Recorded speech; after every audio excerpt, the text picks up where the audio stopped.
Imagine living in a world where every detail of your daily existence, your job, your marriage, even the food you could eat, was determined not by your own choices, but by a set of ancient, unyielding rules. These rules didn't just guide your actions. They defined your identity, your relationships, and your place in society from the moment you were born. This was the reality for millions of people in ancient India who lived under the shadow of the Manu, also known as the Laws of Manu, a text that claimed to be divinely inspired and carried immense authority. Compiled between 200 BCE and 200 CE, the Manu was more than just a book of laws.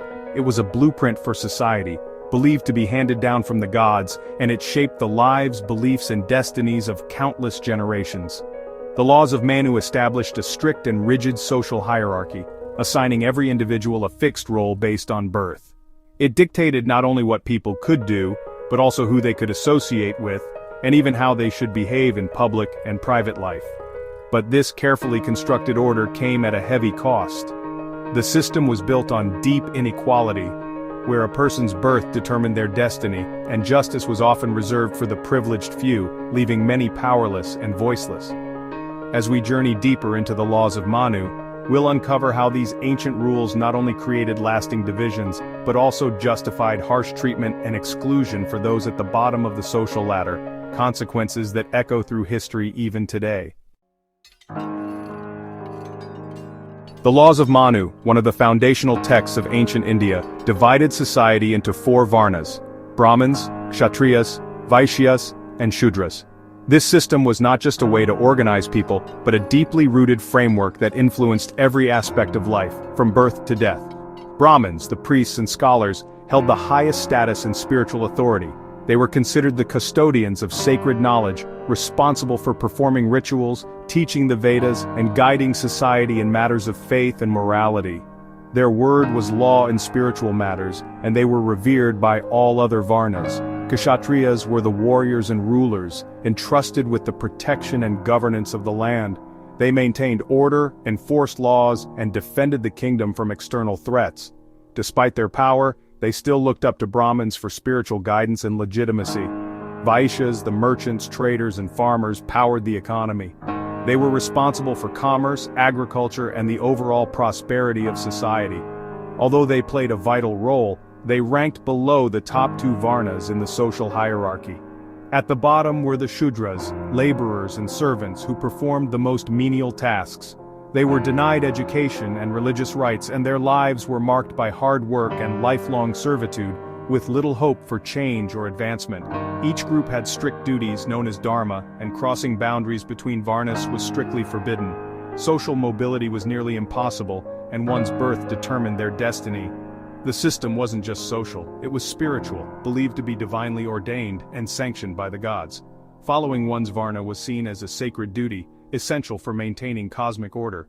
This hierarchy shaped every interaction, from daily greetings to marriage and occupation, ensuring everyone knew their place and role in society. For Shudras, life meant perpetual obedience, with no hope of rising above their assigned role. The Varna system's rigid boundaries define not just social status but the very possibilities of a person's life. The Laws of Manu enforced inequality through brutal punishments. Crimes by lower castes against higher castes were met with extreme violence, like cutting out a Shudra's tongue for insulting a Brahmin.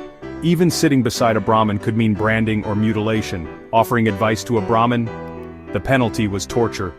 These punishments weren't about justice, they were about terror and control. Meanwhile, upper castes faced only minor fines for harming those below them. The law valued some lives over others, making justice a tool of oppression. The message was clear: privilege was protected and dissent was crushed. The Laws of Manu didn't just allow inequality, they sanctified it, weaving discrimination into the very fabric of society. These ancient texts set out rules that dictated every aspect of life from birth to death, and determined a person's worth based solely on their caste. Cruel punishments and public humiliation were not rare exceptions, but routine tools used to keep lower castes in constant fear and submission. The threat of violence and shame loomed over daily life, ensuring obedience through terror. Shudras were denied wealth, education, and dignity, their lives defined by poverty and obedience. Opportunities for advancement were deliberately blocked, trapping entire communities in cycles of deprivation. The system stripped them of humanity, embedding inferiority into law and psyche. Over time, this relentless oppression shaped not just their circumstances but their sense of self-worth. Oppression became internalized, accepted as fate or divine will. Many came to believe that suffering was their destiny, ordained by forces beyond their control. The upper castes thrived on this foundation, benefiting from forced labor and systemic exploitation. Their privilege was maintained by the suffering of others and justified as natural order. The laws ensured this hierarchy was unbreakable, generation after generation. Social mobility was nearly impossible, as tradition and law reinforced the same rigid boundaries. Inequality wasn't an accident, it was the system's core design, meticulously crafted to keep power in the hands of a few. The Manu was a manual for oppression, justified by claims of cosmic order. Its legacy continues to echo, reminding us how deeply injustice can be written into law. The shadow of the laws of Manu stretches into modern times. Its rigid hierarchy evolved into the caste system, shaping Indian society for millennia. Lower castes faced daily discrimination, denied dignity and opportunity. Even today, echoes of these ancient laws persist, despite legal reforms. The struggle for equality continues as society confronts the legacy of the Manu. This history reminds us, laws can entrench injustice as easily as they can protect rights. Understanding the laws of Manu challenges us to question the foundations of our own societies.